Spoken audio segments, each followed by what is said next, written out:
ketika pengoperasian komputer ini tidak dilaksanakan dengan baik, maka pengoperasian komputer ini akan cenderung ketika kita menjalankan sebuah sistem komputer, maka kita akan mengalami masalah sendiri, teman-teman. Contohnya seperti ini.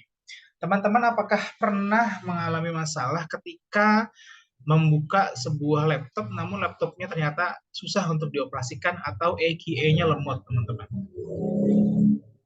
Pasti pernah teman-teman ya mengalami laptopnya lemot, laptopnya susah untuk diklik dan lain sebagainya. Nah, biasanya hal-hal tersebut terjadi karena kita tidak baik ataupun tidak cakap dalam menjaga sistem pengoperasian di komputer kita, teman-teman. Seperti itu. Contoh lainnya, pernah nggak sih teman-teman mendownload sebuah dokumen tapi ternyata dokumennya korup, teman-teman? Ataupun teman-teman punya dokumen, sudah mengetik sendiri, tapi ternyata dokumen yang diketikkannya itu korup ataupun tidak bisa dibuka. Nah, itu adalah salah satu indikasi bahwasanya laptop teman-teman terpapar oleh virus, dan juga akhirnya apa yang terjadi? Akhirnya dokumen teman-teman semuanya mengalami kerusakan, teman-teman ya, seperti itu. Selanjutnya, ada beberapa hal, teman-teman ya, yang dapat kita lakukan untuk merawat dan memelihara sistem operasi agar tetap prima, teman-teman ya. Dalam pemeliharaan sistem operasi ini ada beberapa hal yang bisa kita lakukan. Yang pertama adalah kita harus mengupdate, ya, kita harus mengupdate data ketika diperlukan. Nah, biasanya updating data ini digunakan ketika ada jendela pop-up yang terbuka, teman-teman ya, ataupun ketika ada jendela pemberitahuan bahwasanya kita perlu untuk mengupdate sebuah sistem. Contohnya, teman-teman pasti kemarin itu banyak sekali yang menerima pesan update Windows-nya kepada Windows 10, teman-teman ya.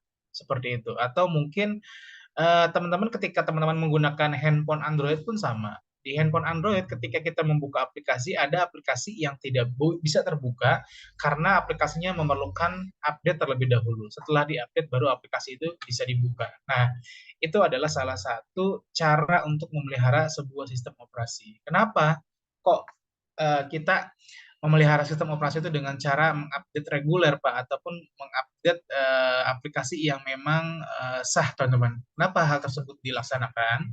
Karena bisa jadi aplikasi yang harusnya diupdate tersebut adalah aplikasi yang sudah tidak di-maintenance lagi oleh developernya, teman-teman. Jadi bisa-bisa ketika kita ketika kita mengoperasikan aplikasi tersebut, ternyata aplikasi tersebut sudah tidak support, ya, tidak support dari developernya. Makanya developernya selalu memberikan pop-up bahwasanya aplikasi tersebut harus diupdate, ya, seperti itu. Lalu kita harus juga melaksanakan yang namanya pemindaian malware, teman-teman. Apa itu malware? Malware itu adalah salah satu bentuk perangkat ataupun salah satu bentuk sistem yang dimana sistem tersebut dapat merugikan sebuah komputer dan berasal dari luar device kita, teman-teman, seperti itu. Nah, pemindaian malware ini juga penting untuk kita laksanakan supaya apa? Supaya malware ataupun virus-virus ini tidak bisa untuk menembus komputer kita dan cepat-cepat di-delete ataupun dihapus ketika dia sudah mulai masuk ke komputer kita, teman-teman. Seperti itu. Kan pasti teman-teman sering ya ketika teman-teman membuka sebuah komputer, tiba-tiba komputernya itu ada pemberitahuan dari antivirus, contohnya Avast, lalu Avira, dan lain sebagainya. Pasti pernah, teman-teman ya. Dan Avast tersebut mengindikasikan bahwasanya ada virus yang terdeteksi. Dan biasanya ketika kita scan, nanti akan terlihat virusnya, baru kita hapus, teman-teman. Ya, seperti itu. Lalu yang selanjutnya adalah pembersihan berkala, teman-teman ya. Nah, pembersihan berkala juga penting untuk kita laksanakan. Kenapa pembersihan berkala ini penting untuk dilaksanakan? Karena ketika kita memiliki komputer, lalu sampahnya itu tidak pernah dihapus, maka komputer tersebut sistem penyimpanannya akan sangat sedikit, teman-teman. Bahkan habis ya ruang penyimpanannya. Maka kita harus membersihkan secara berkala, teman-teman. Ya, contohnya kalau di komputer, ketika kita sudah menghapus file, file tersebut tidak akan langsung terhapus secara permanen, teman-teman. Tapi dia akan masuk dulu kemana? Ke recycle bin, teman-teman. Nah, recycle bin inilah yang dapat membuat komputer-komputer kita ketika terlalu penuh, membuat komputer kita ini penuh datanya dan juga akan membuat komputer kita akan berjalan lambat dan tidak prima seperti biasanya, teman-teman. Seperti itu. Lalu, oh ya ini untuk for your information juga, teman-teman, untuk pemindaian malware, teman-teman ya, pemindaian malware ini juga sangat penting untuk dilakukan, teman-teman ya. Karena apa? Biasanya selain virus ada juga hacker-hacker yang berusaha untuk memasukkan data ke komputer kita sehingga dia bisa untuk menanamkan program yang bersifat apa ya, program yang bersifat merugikan ya di komputer kita, teman-teman. Karena biasanya hacker-hacker tersebut mereka bisa mengoperasikan komputer kita ketika memang sudah ada program yang dikirimkan, teman-teman, seperti itu. Dan pengiriman programnya itu tidak ketahuan ya, nggak seperti WhatsApp ketika ada orang mengirimkan dokumen, mengirimkan lain sebagainya itu kelihatan, tapi kalau hacker ketika mengirimkan program itu nggak akan terdeteksi, teman-teman, seperti itu ya. Maka dari itu kita harus hati-hati untuk untuk selalu memindai malware yang masuk ke dalam komputer kita, teman-teman, seperti itu ya. Lalu selanjutnya kita harus mengoptimasi startup. Nah, pertanyaan saya, apa sih yang dimaksud dengan pengoptimasian startup, teman-teman? Silahkan teman-teman untuk search terlebih dahulu ya, optimasi startup itu apa, teman-teman? Ataupun startup pada komputer itu apa? Beda ya startup pada komputer dengan startup perusahaan, teman-teman. Silakan dicari dulu, nanti akan saya tanya satu persatu, teman-teman. Apa sih yang disebut dengan optimasi startup?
Oke, coba saya ingin bertanya kepada siapa nih ya?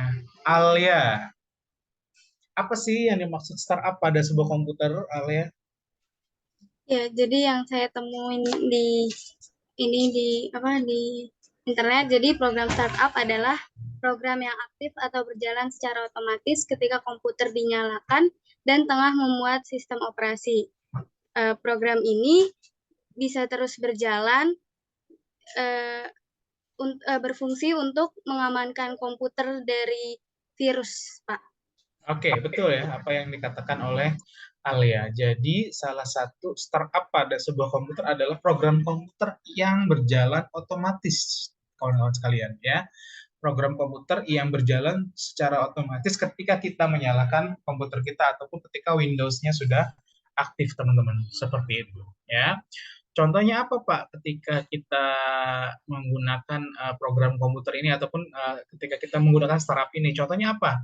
Ada antivirus, ada widget, dan lain sebagainya. Teman-teman mungkin pernah memakai widget di laptop. Jadi widgetnya ini adalah ini ya, teman-teman ya, stiker, teman-teman, sticky stiker, teman-teman. Jadi ketika kita membuka komputer ada semacam sticky note ya, note yang nanti akan tampil di laptop kita, ataupun ada lagi widget dalam bentuk ramalan cuaca dan lain sebagainya.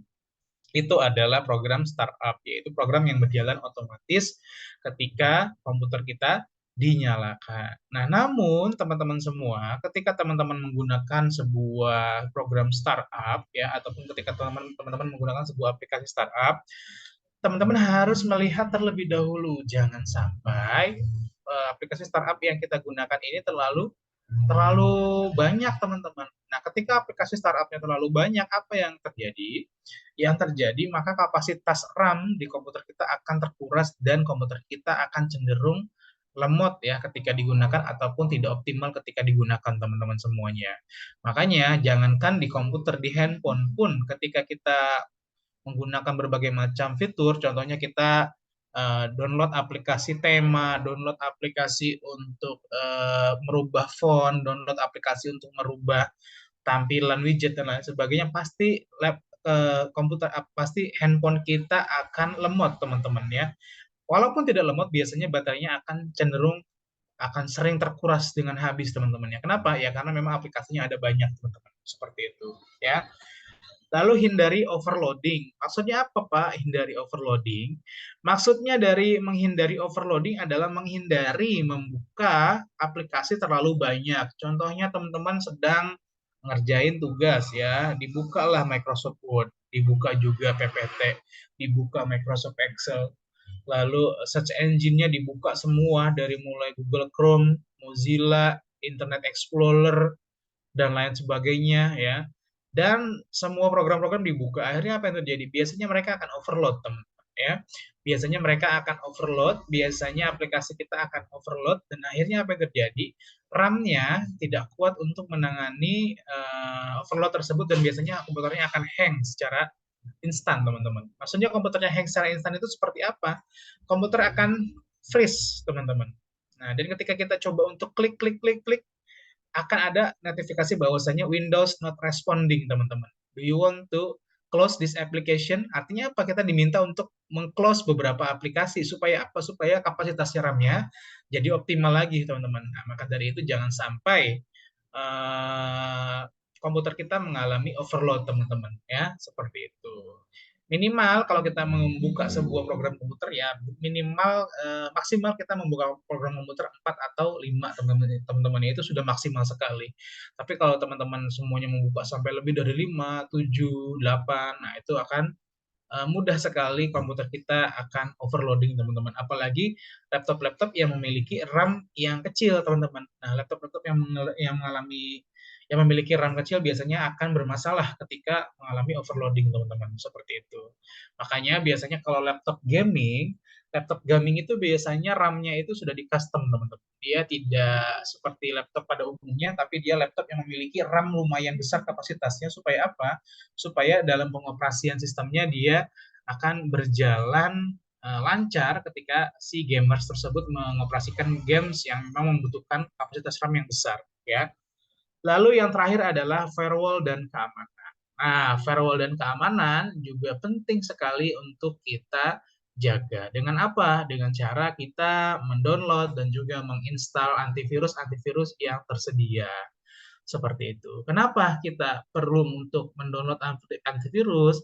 Karena antivirus berfungsi sebagai pencegah malware masuk ke dalam laptop kita, teman-teman semuanya. Seperti itu. Lalu tapi teman-teman ketika kita mendownload sebuah antivirus jangan sampai kita mendownload lebih daripada 2 antivirus ya. 1 sudah bagus, 2 sudah maksimal sekali teman-teman ya. Kadang-kadang kan ada orang yang mendownload antivirus itu 3 teman-teman ya. Ada Windows Defender, ada Avast, ada Avira, lalu ada Advent dan lain sebagainya. Maka dari itu biasanya apa yang terjadi? Biasanya antivirusnya tidak bisa tersinkronkan teman-teman antara antivirus yang satu dengan antivirus yang lainnya tidak bisa disinkronkan dan malah akan menimbulkan masalah-masalah teman-teman ya seperti itu. Itulah bagaimana cara kita merawat dan mengoperasikan sebuah sistem komputer agar tetap prima teman-teman ya seperti itu teman-teman. Baik. Teman-teman sekalian, untuk pertemuan kali ini ataupun ketika saya melaksanakan melaksanakan pertemuan secara online, ketika saya melaksanakan pertemuan secara online itu seringkali dan pasti saya selalu membagi kelas itu ke dalam dua sesi teman-teman ya. Sesi pertama adalah sesi sinkronus, sesi kedua adalah sesi asinkronus. Silahkan teman-teman dicari pengertian dari sinkronus dan juga asinkronus teman-teman ya, agar kita mengerti apa yang dimaksud dengan sesi sinkronus dan juga sesi asinkronus. Karena dalam pembelajaran saya yang secara online, seringkali saya menggunakan dua sesi ini teman-teman ya. Silakan dicari dulu sesi sinkronus dan sesi asinkronus.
Oke, baik teman-teman semua, apakah sudah dicari mengenai sinkronus dan asinkronus?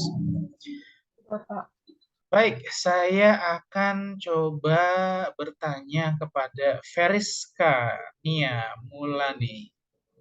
Oke, baik Pak. Terima kasih atas kesempatannya. Menurut saya kalau sinkronus itu di mana saling diskusi langsung ya Pak. Oke, Kalau kalau asinkronus? asinkronis itu di mana dosen yang menjelaskan terlebih dahulu atau hanya satu pihak saja gitu Pak. Oke, baik. Terima kasih, Veriska. Coba saya mau ke Sabil Alvin. Silakan, Sabil. Baik Pak, terima kasih atas kesempatannya. Jadi untuk sinkronus itu tadi nggak jauh beda dari pengertian Periska, yaitu interaksi pembelajarannya itu secara online tapi langsung kita kayak berdiskusi. Jadi menggunakan medianya mungkin Zoom ataupun yang lainnya. Dan kalau yang asinkronusnya ini eh, interaksinya itu kita tidak terjadi secara langsung, mungkin dosennya bisa memberikan materi terlebih dahulu, lalu nanti ada forum diskusi di LMS ataupun penugasan mandiri gitu Pak. Oke, baik. Terima kasih, Sabil. Jadi, teman-teman semua, perbedaan sesi sinkronus dengan asinkronus adalah terletak pada real time dan tidak real time, teman-teman. Ya, kalau pembelajaran sinkronus adalah pembelajaran yang dilakukan secara real time. Maksudnya apa? Pembelajaran yang bisa melakukan interaksi secara langsung, teman-teman. Contohnya seperti di Zoom ini. Ketika saya ingin bertanya, pasti kalian akan bisa langsung menjawab. Atau ketika saya ingin teman-teman memberikan tanggapan, teman-teman bisa langsung memberikan tanggapan dengan jelas, teman-teman. Itu yang bersifat sinkronus. Dan biasanya saya menggunakan sistem sinkronus ini untuk menjelaskan materi yang akan diajarkan. Contohnya tadi ya, saya telah menjelaskan materi tentang pengoperasian komputer, teman-teman. Nah, itu saya jelaskan secara sinkronus. Lalu ada lagi kelas sistem asinkronus. Apa itu kelas sistem asinkronus? Kelas sistem asinkronus adalah sebuah pembelajaran yang dilakukan secara tidak real time, teman-teman, ataupun delay dalam memuat responnya. Contohnya apa? Ketika kita ingin berkuliah, namun kita berkuliahnya melalui WhatsApp group, lalu kita pembelajarannya melalui LMS ataupun Learning Management System, melalui Google Classroom dan lain sebagainya. Pasti kalian sebagai generasi lulusan COVID sudah sangat mengerti ya mengenai LMS, Google Classroom dan lain sebagainya, seperti itu ya. Nah, jadi dalam perkuliahan saya akan menggunakan sistem sinkronus dan juga asinkronus, teman-teman semuanya. Ya, seperti itu. Kalau sistem asinkronus nanti dilakukan ketika apa, Pak? Sistem asinkronus nanti dilakukan ketika teman-teman melakukan praktek, teman-teman, ya. Ketika teman-teman akan melakukan praktek. Lalu hari ini apa prakteknya? Hari ini teman-teman akan melakukan praktek dalam pengetikan 10 jari, teman-teman, ya. Nah, jangan sampai kita calon-calon administrator kita melakukan pengetikan dengan 11 jari, teman-teman. Adakah teman-teman yang mengetik dengan 11 jari? Pasti banyak teman-teman ya yang belum bisa mengetik 10 jari, masih asal-asalan ya. Jari telunjuknya buat ngetik Q atau enggak yang dipakai cuma jari telunjuk doang dua gitu ya, yang lainnya nggak dipakai. Lalu spasinya pakai jempol, tapi jempol kaki gitu kan. Nah, itu jangan sampai seperti itu teman-teman ya. Kita harus belajar mengetik 11 jari, 10 jari supaya apa? Supaya kita ketika nanti jadi seorang administrator kita memiliki kemampuan yang mumpuni dalam mengetik 10 jari. Karena apa? Karena mengetik 10 jari pastinya akan lebih cepat dibandingkan mengetik dengan gaya 11 jari, teman-teman sekalian. Seperti itu, ya. Ada beberapa media yang kita gunakan dalam mengetik 10 jari, teman-teman. Yang pertama biasanya adalah media aplikasi. Aplikasinya apa contohnya? Contohnya ada aplikasi Typing Master, lalu ada lagi namanya aplikasi yang namanya Speedburn Typing, dan lain sebagainya. Teman-teman pernah nggak sih pakai aplikasi Typing Master? Ada nggak yang pernah? Biasanya yang lulusan SMK OTKP pasti pernah pakai Typing Master, teman-teman. Seperti itu ya. Lalu ada lagi yang memakai Type Shark. Nah, teman-teman pernah nggak main game Type Shark, teman-teman? Nah, game Type Shark juga salah satu aplikasi untuk mempercepat pengetikan 10 jari, teman-teman ya. Seperti itu. Lalu, apalagi sih Pak yang bisa kita lakukan untuk melatih kemampuan kita mengetik 10 jari? Kita bisa menggunakan sebuah website, teman-teman. Ya, ada banyak sekali website yang bisa membantu kita dalam melakukan pengetikan 10 jari, teman-teman. Saya akan share screen sebentar. Apakah sudah terlihat, teman-teman? Sudah terlihat belum share screen-nya? Belum, Pak. Oke, belum terlihat ya. Belum ya, oke. Karena memang belum saya share screen. Ya, makanya nggak terlihat. Oke. Saya share screen sebentar ya. Lalu saya akan buka typing tadi. Teman-teman, apakah terlihat?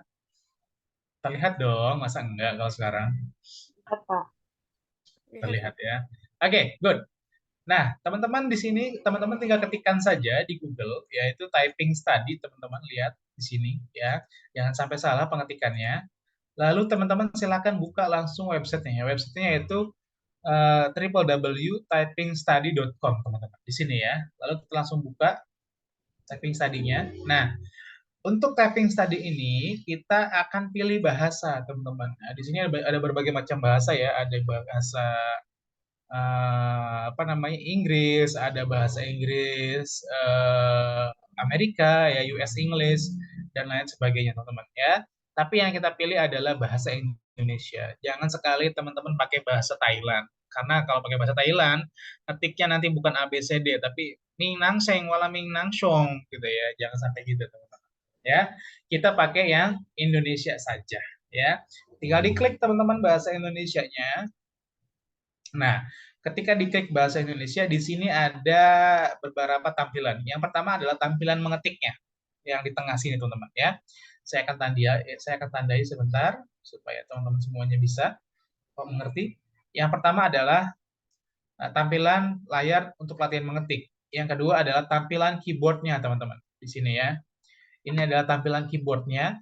Lalu yang di sini, teman-teman, ini adalah tampilan tugas yang teman-teman kerjakan, gitu ya. Jadi ada 3 tampilan. Tampilan halaman latihan, lalu tampilan di sini petunjuk keyboard yang kita gunakan, dan yang ketiga adalah petunjuk petunjuk menu yang kita gunakan, teman-teman, seperti itu. Nah, yang perlu teman-teman lakukan adalah teman-teman melatih kemampuan mengetik teman-teman dari mulai pelajaran 1 sampai dengan pelajaran 8, teman-teman. Ya. Ingat, dari mulai pelajaran 1 sampai dengan pelajaran 8, teman-teman. Seperti itu. Lalu yang dikerjakan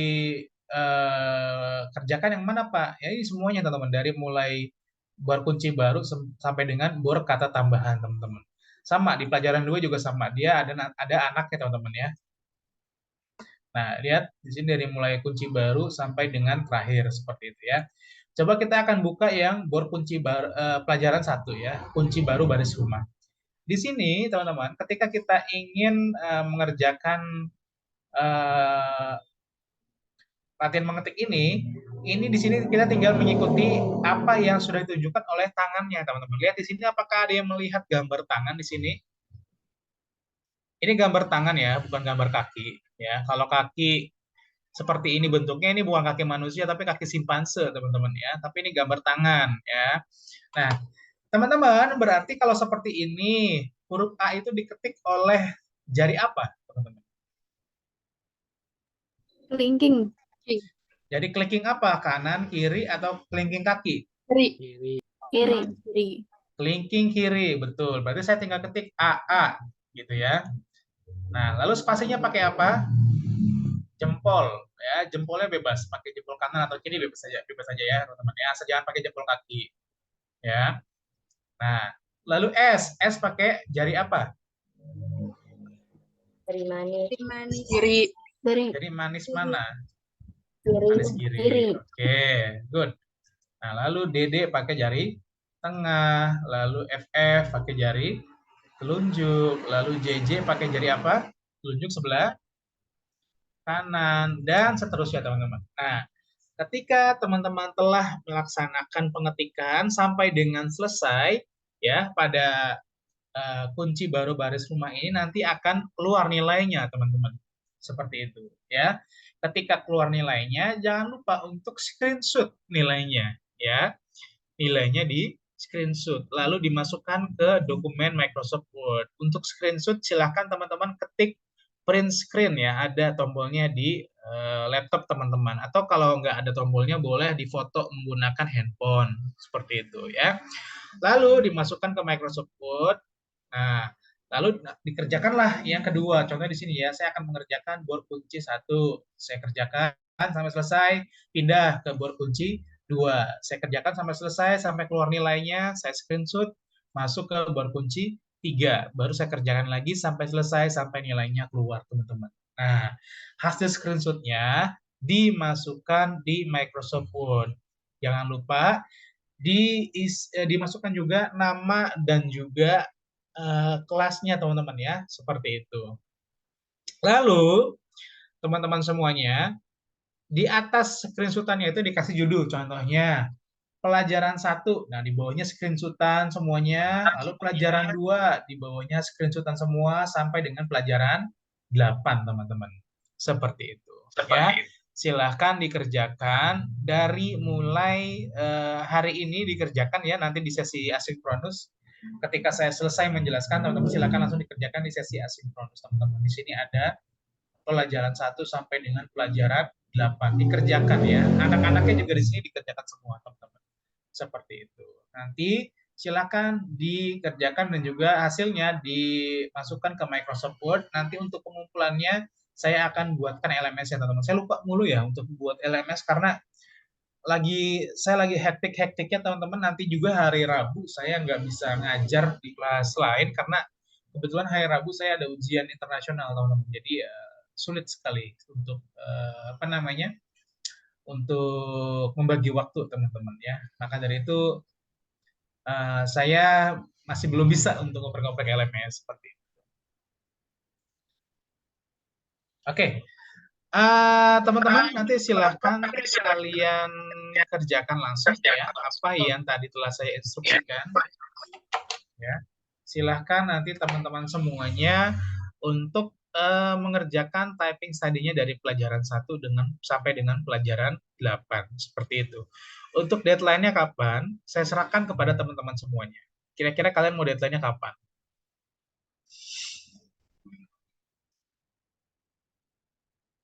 Mau kapan teman-teman? Karena kan kalian juga pastinya punya tugas dari mata kuliah lain, punya kesibukan lain, punya kehidupan lain. Saya nggak mau PR saya malah menyulitkan teman-teman ya, seperti itu.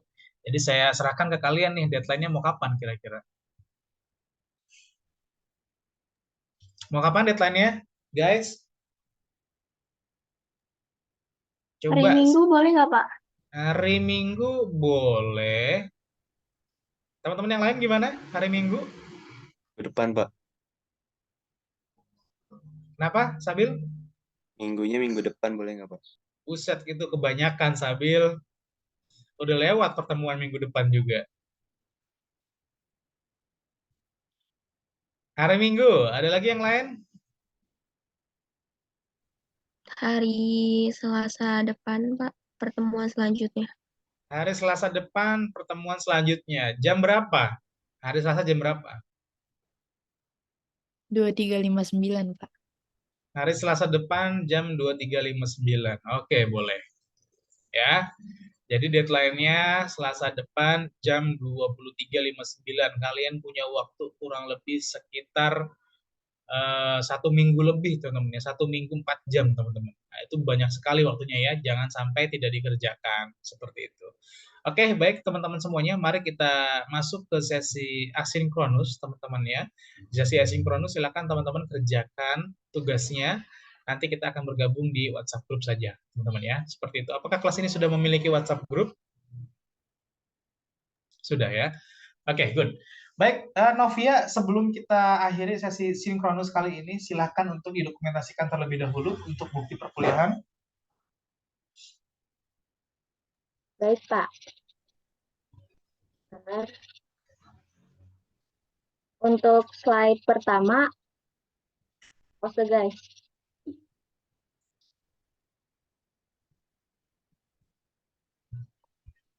Benar.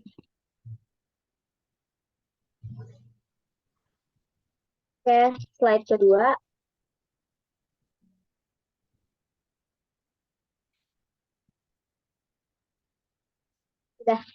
Sudah Pak.